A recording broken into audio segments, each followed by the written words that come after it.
Hello বন্ধুরা, তোমরা সবাই কেমন আছো? আশা করি সবাই ভালো আছো। ভালো থাকতেই হবে, বর্ষা হচ্ছে যেহেতু চারিদিকে প্রচণ্ড বর্ষা। বর্ষার মাঝেও আমাদের আজকের দুপুরের যে আয়োজন মেনু ওগুলো রান্না হচ্ছে। তো বর্তমানে আমার ঠাকুমা বিশ্বকর্মা পুজোর আগের দিন মারা গেছে।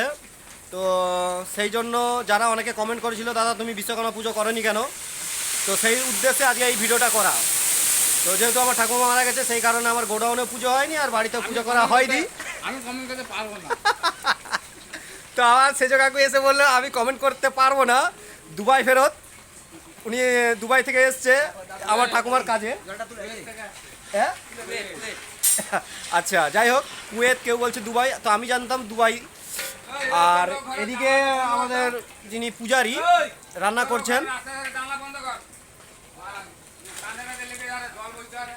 আর পূজারি রান্না করছে বর্তমানে। এদিকে দেখুন মাছ ভাজাটা হয়ে গেছে, বাদ বাকি মাছের যেটা দুপুরের মেনুতে ঝাল হবে, আর কুমড়োর তরকারি আর শুক্তো, দই মিষ্টি পাঁপড় পায়েস এগুলো আছে মেনুতে। যারা আমাদের ঠাকুমার কাজে যুক্ত ছিল শ্মশান যাত্রী হিসাবে, তো তাদের দুপুরে খাওয়ানো, প্লাস আমাদের গ্রামের যারা অতিথি আছে বা আমাদের বাড়ির যারা অতিথি আছে ওদের জন্য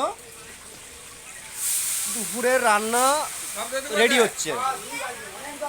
আর এই ভাত বসবে, ভাতের জল ঢালা হলো, আর বাদ বাকি আচ্ছা খুন্তিটা সরিয়ে দিতে বলছে আমায়। আচ্ছা আমি সরিয়ে দিলাম। এবার এই পায়েস হবে, তারপরে ই হবে আর কি। না, এটা ভাতের চাল, ভাতের জল হচ্ছে, পায়েসের চাল নয়। আচ্ছা আচ্ছা। এটা ভাত বসবে এতে বর্তমানে। তো আমি বর্তমানে পূজারির পাশে ভিডিওটা করছি। তো যাই হোক, সবাই ভালো থাকবে আর কমেন্ট করবে। আর নেক্সট আমাদের কাজ মেদিনীপুরে হবে।